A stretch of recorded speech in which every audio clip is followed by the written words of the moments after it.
Akhirnya, Spurs bisa dapat piala bergengsi lagi. Hansi Flick perpanjang masa kerjanya di Barcelona.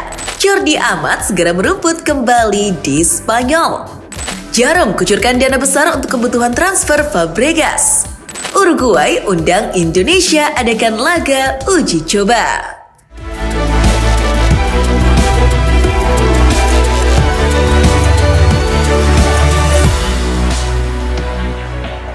Tottenham Hotspur menjadi pemenang di final Europa League usai mempecudangi Manchester United 1-0 di Bilbao. Gol sematawayang The Lily-Whites datang dari Brennan Johnson di menit ke-42. Anak asuh Eng Postecoglou berhak atas trofi Europa League ketiga dalam sejarah klub setelah edisi 1971-1972 dan 1983-1984. Spurs juga berhak tampil mewakili Inggris di Champions League musim depan. Keberhasilan Spurs merajai Europa League musim ini tak hanya menambah pundi-pundi titel Eropa mereka menjadi 3, tapi juga mengakhiri musim pacek League Trophy selama belasan tahun. Melansir dari Sky Sport, gelar Europa League ini menyudahi dahaga gelar Spurs yang berlangsung selama 17 tahun. Sebelum final ini, Spurs terakhir kali menggapai trofi bergengsi pada 2008 saat memenangkan Piala Liga Inggris setelah mengalahkan Chelsea. Gelar ini juga membayar kegagalan saat kalah di final Champions League 2019 atas Liverpool. Euforia fans Spurs merayakan gelar juara bukan hanya dirasakan di San Mamés saja, melainkan menjalar sampai acara nonton bareng yang diadakan di London. Mengutip dari The Sun, ribuan fans yang nonton bareng di dalam Tottenham Hotspur Stadium juga begitu bergembira setelah wasit meniup peluit tanda laga berakhir. Mereka langsung melompati pagar penghalang dan membanjiri lapangan stadion dengan membawa atribut khas Spurs. Semakin lama, suasana semakin meriah dengan fans yang terus menyanyikan chants sambil bersenang-senang. Pihak Spurs memang memfasilitasi nonton bareng di stadion mereka untuk fans yang tidak kebagian tiket ke Bilbao. Tampil sebagai kapten saat Spurs menjungkalkan United membuat Son Heung-min tak dapat menyembunyikan kebahagiaan yang terpancar di wajahnya. Menurut ESPN, pemain timnas Korea Selatan itu sampai menobatkan dirinya sebagai legenda baru Spurs dalam sebuah wawancara seusai berakhirnya laga final. Mantan pemain Leverkusen itu merasa terhormat bisa mengemban ban kapten saat momen Spurs mengakhiri puasa gelar selama 17 tahun. Gelar Europa League bukan hanya gelar perdana Son di Spurs, melainkan juga piala pertama sepanjang karir profesionalnya. Beralih ke Manchester, usai mendapatkan upacara perpisahan yang menyentuh dari fans Manchester City, Kevin De Bruyne telah memutuskan untuk menolak segala kemungkinan bermain dengan tim lainnya di Inggris. Melaporkan dari Goal, KDB memilih demikian karena ia tak sampai hati menyakiti fans The Citizen dengan bergabung ke tim rival di Premier League. Ex-gelandang Wolfsburg itu menghormati City dan fansnya yang telah memberinya banyak prestasi selama 1 dekade.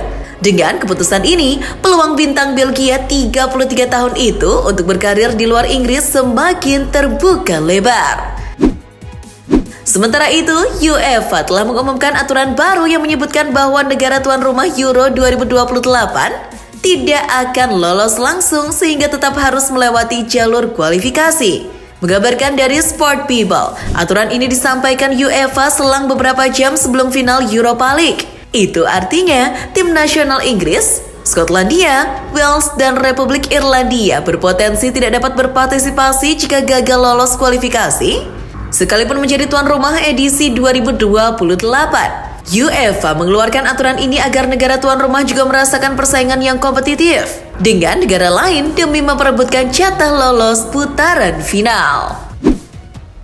Pindah ke Spanyol, impian fans Barcelona untuk melihat Hansi Flick bertahan lebih lama di Catalan telah terkabul setelah pelatih berkebangsaan Jerman menandatangani perpanjangan kontrak. Melansir dari Football Espada, kontrak itu akan membuat Flick tetap membesut Blaugrana hingga 2027. Presiden Barca, Juan Laporta, mengatakan kalau klub tak perlu banyak pertimbangan untuk menyodorkan kesepakatan baru untuk pria 60 tahun melihat apa yang sudah ia persembahkan musim ini. Tak hanya diperpanjang, Flick juga menerima kenaikan gaji dari manajemen.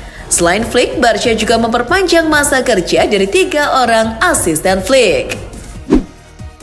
Imbas kasus rasis yang ditujukan kepada bintang Real Madrid, pihak pengadilan telah memberikan efek jera kepada 5 orang fans. Menurut Sky Sports, 5 orang dijatuhi hukuman penjara 1 tahun karena terbukti melakukan pelecehan rasial terhadap Vinicius Junior pada bulan Desember 2022. Kelimanya diketahui sebagai fans Real Valladolid yang melancarkan aksinya saat Madrid bertemu ke Stadion José Zorrilla. Pemberian hukuman kurungan itu dilakukan setelah tersangka menulis pernyataan bersalah dan permintaan maaf kepada Vinicius. Selain di penjara, mereka juga dikenakan denda senilai 1.080 euro hingga 1.620 euro. Spanyol sudah sekarang bergeser ke Italia. UEFA telah menunjuk stadion yang digunakan sebagai venue laga UEFA Super Cup 2025. Mengutip dari Football Italia, Stadion Friuli adalah yang terpilih untuk mengadakan laga antara pemenang Champions League dan Europa League musim ini. Nantinya, Stadion Markas Udinese dengan kapasitas 25.144 kursi ini akan menyajikan pertarungan antara PSG atau Inter Milan dengan Tottenham Hotspur pada 13 Agustus 2025 mendatang. Meski sudah menyandang nama Blue Energy Stadium, stadion ini akan disebut Friuli karena aturan penamaan dari UEFA. Meski menjadi korban pemecatan Juventus sebelum musim ini bubar, tak membuat AC Milan ragu untuk memasukkan nama Thiago Motta sebagai pengganti Sergio Conceição. Mengabarkan dari Football Italia, Motta menjadi kandidat terkini yang dikaitkan dengan posisi pelatih di Milan untuk musim depan bersama dengan Vincenzo Italiano dan Massimiliano Allegri. Kabar ini disampaikan oleh pakar transfer ternama Italia Gianluca Di Marzio. Masuknya nama mantan arsitek Bologna dikaitkan dengan bergabungnya Iglitare sebagai direktur olahraga Rossoneri yang baru. Motta jadi opsi yang terbuka setelah Italiano masih terikat kontrak di Bologna, sementara Allegri tampak bergerak ke Roma atau Napoli. Terbang ke Prancis, pelatih timnas Prancis Didier Deschamps tak malu untuk menyampaikan dukungannya kepada PSG untuk menjadi juara Champions League musim ini. Mengabarkan dari beIN Sports, Deschamps menjagokan pasukan Luis Enrique dapat mengalahkan Inter Milan di Munchen. Deschamps mengaku sekalipun dirinya adalah legenda Marseille yang terkenal sebagai rival lokal PSG, ia tetap pada pendiriannya untuk berdiri di belakang skuad PSG. Alasannya, dengan menjuarai Champions League, PSG dapat mengangkat derajat sepak bola Prancis yang lama tertinggal dalam kompetisi antar klub di Eropa. Jelang pelaksanaan Piala Dunia antar klub yang semakin dekat, FIFA menyampaikan pesan kepada tim peserta ajang tersebut untuk boleh tidak melepas pemainnya ke tim nasional mereka. Melansir dari Calcio Mercato, aturan itu dikeluarkan FIFA agar Piala Dunia antar klub tetap diikuti oleh tim yang dihuni oleh pasukan terbaiknya. Sebelumnya, tim peserta merasakan dilema karena jadwal Piala Dunia antar klub bersinggungan dengan agenda jeda internasional Juni, sehingga mereka khawatir kalau beberapa punggawa andalan akan memilih bergabung dengan negara mereka. Sekarang menuju berita seputar sepak bola Indonesia. Setelah kontraknya bersama tim papan atas Malaysia, Johor Darul Takzim berakhir Mei ini, bek timnas Indonesia Jordi Amat diisukan kembali merumput di Spanyol. Mengutip dari CNN Indonesia, desas-desus itu pertama kali muncul dari teman dekat Amat yang mengisyaratkan kalau pemain 33 tahun akan menuju negeri Matador. Belum jelas tim apa yang akan diperkuat oleh Amat yang akan menjalani pemusatan latihan bersama skuad Garuda. Amat sendiri pernah berseragam Rayo Vallecano dan Real Betis di La Liga dulu. Masih seputar bek timnas Garuda, tapi kali ini ada kabar buruk dari Sandy Walsh yang alami cedera saat membela klubnya di Jepang, Yokohama F. Marinos. Menurut Pola Sport, cedera Walsh didapat saat Yokohama melawan Vissel Kobe yang berujung kekalahan Yokohama 1-2. Walsh yang tampil sebagai starter sejatinya bermain apik, namun musibah datang pada menit ke-80 saat dirinya tampak mengeram kesakitan. Bek keturunan Belgia itu sempat melanjutkan permainan sebentar sebelum tertatih-tatih hingga digantikan menit ke-85. Belum diketahui pasti cedera apa yang menimpa Walsh dan seberapa parah kondisinya. Namun ini menjadi kekhawatiran bagi timnas Indonesia. Sementara itu, grup Jarum telah bersedia untuk mengucurkan dana transfer dalam jumlah jumbo untuk kebutuhan Cesc Fabregas membangun skuad Como yang lebih solid musim depan. mengabarkan dari Super Bowl, Dewan Direksi setuju mengeluarkan dana 100 juta dolar AS atau sekitar 1,6 triliun rupiah agar Fabregas bisa meningkatkan skuadnya dengan membeli pemain yang terbaik. Budget besar itu diberikan Jarum sebagai apresiasi kepada Como asuhan Fabregas yang telah bertahan di Serie A sejak promosi dari kasta kedua. Direksi juga masih memberi kepercayaan penuh kepada Fabregas untuk melatih Como di tengah rumor pendekatan dari Leverkusen dan juga Milan. Meskipun Arsenal harus kembali mengakhiri musim tanpa satupun capaian trofi, tidak membuat Ricardo Calafiori menyesal telah bergabung dengan Meriam London. Melansir dari Tribal Football, Calafiori tetap bahagia dengan kepindahannya ke Arsenal musim panas lalu dan belum berencana untuk pergi. Mantan pemain Bologna itu mengaku dirinya masih menikmati hari-hari di London dan masih tertantang memperbaiki penampilan Arsenal di musim berikutnya. Sebelumnya, pemain 23 tahun ini sempat dikaitkan sebagai salah satu incaran AC Milan. Setelah melepas Dean Huijsen ke Real Madrid, Bournemouth kehilangan salah satu talenta terbaik mereka lainnya, yakni Milos Kerkez. Mengutip dari Daily Mail, sudah ada Liverpool dan Manchester City yang melobi The Cherries demi merekrut pemain berpaspor Serbia. The Reds memang lebih awal menelpon Bournemouth, tapi sampai sekarang belum juga memberikan tawaran resmi. Sementara City sudah terang-terangan untuk menebus klausul back 21 tahun senilai 45 juta pounds. Kerkez sendiri masih terikat kontrak dengan Bournemouth hingga 2028 mendatang. Keputusan Pep Guardiola tidak mengikutsertakan James McCarthy dalam skuad ketika final FA Cup semakin membukakan jalan kepada gelandang 22 tahun untuk cabut dari Manchester. Menurut Code Offside, Leeds mendekati kesepakatan mendapatkan alumni Akademi City itu sebagai rencana musim depan Daniel Farke. Leeds sebelumnya telah menyatakan minatnya kepada McCarthy, tetapi Guardiola sempat bertekad mempertahankannya. Dengan bandrol di angka 25 juta pounds, Leeds sudah bersedia memberikan McCarthy garansi bermain lebih banyak di Elland Road.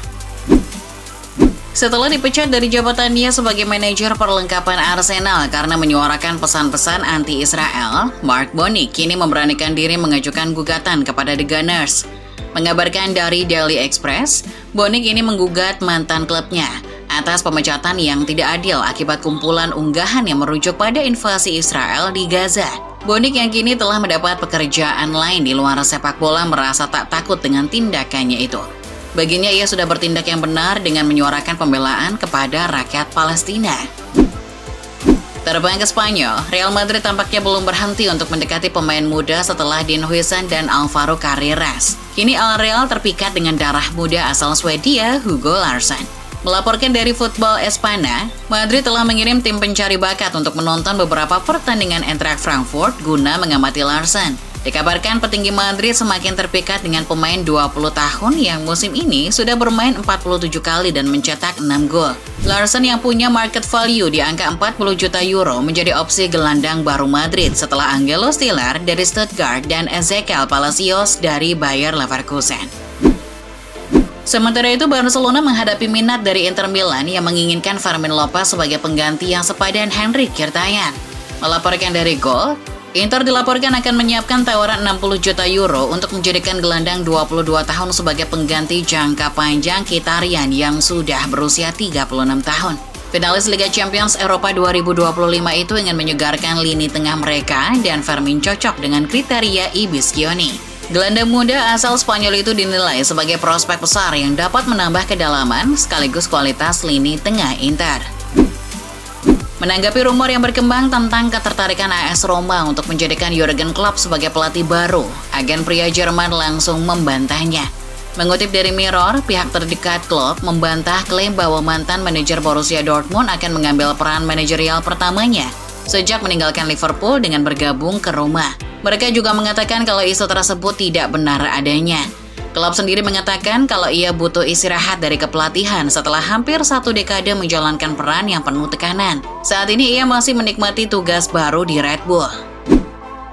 Dari Turki, Jose Mourinho akhirnya menjawab spekulasi yang menyebut dirinya akan mengambil alih kursi pelatih timnas Portugal jika lolos ke Piala Dunia 2026. Mengutip dari Goal, Mourinho membantah telah melakukan kontak dengan Federasi Sepak Bola Portugal, meskipun ada beberapa laporan yang mengaitkannya dengan pekerjaan di tim nasional. Mantan pelatih Real Madrid ini mengaku kalau mengenal dekat para petinggi federasi. Tapi ia tak membenarkan kabar tentang komunikasi menangani Portugal menggantikan Roberto Martinez. Kabar itu bermunculan seiring Mourinho yang belum memutuskan komitmen masa depannya di Fenerbahce. Pulang ke sepak bola Indonesia, ada berita menggembirakan dari Justin Hubner yang dinobatkan sebagai pemain terbaik Wolverhampton kelompok usia Under 21. Melansir dari CNN Indonesia, Hubner membagikan prestasi individunya itu dalam unggahan story media sosialnya. Menurut situs Wolves, Hubner bermain dengan 13 pertandingan pada musim ini, dengan tampil selama 1.121 menit. Lebih lanjut, mantan pemain Cerezo Osaka ini melakukan 9 kali upaya memotong bola, 18 tackle, memenangkan 50 duel, dan 47 kali merebut bola.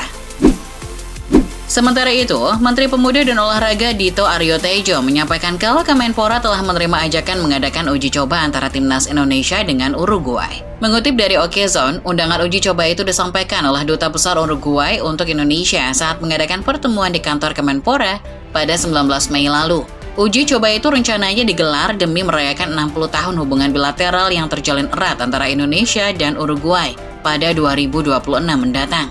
Menteri Dito mengaku mendukung penuh dan siap membantu mengkomunikasikan rencana Duta Besar Uruguay tersebut kepada PSSI.